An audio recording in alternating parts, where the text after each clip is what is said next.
Everything you've been told about this Bill Gates memo on climate change is probably wrong. Nobody reads anymore, so I read the memo for you, and I want to actually talk about what he says in it because it's actually quite nuanced and interesting. He said, although climate change will have serious consequences, particularly for people in the poorest countries, it will not lead to humanity's demise.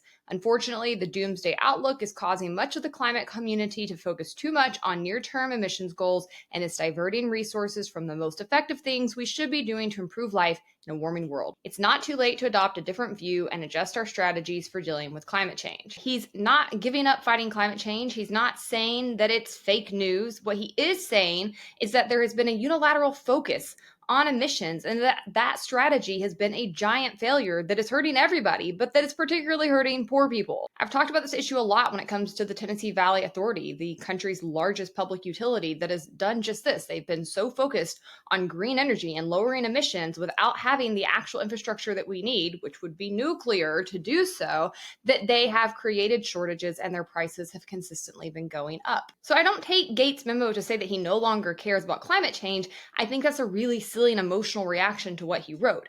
What he is saying is that we have been focused on the wrong things and it's hurting people, and he has specifically pointed to the need to increase energy production. Now, he points out in his memo that we are already falling short of the world's climate goals, and he says one reason is that the world's demand for energy is going up, more than doubling by 2050. He also says from the standpoint of improving lives, using more energy is a good thing because it is so closely correlated with economic growth. This chart shows countries' energy use and their income. More energy use is a key part of prosperity. So again, if you make it hard for countries to get the energy that they need, you are going to stagnate the economy on top of hurting people in their personal lives. That keeps people poor. The market is going to be the only entity that is capable of handling climate change in an ethical way, in an efficient way, and in a way that actually cuts costs for consumers while allowing economies to grow and people to continue to become wealthier in the process. If you think the government can solve climate change, I'm just going to assume that you probably get hacked a lot by responding to scam texts on your phone.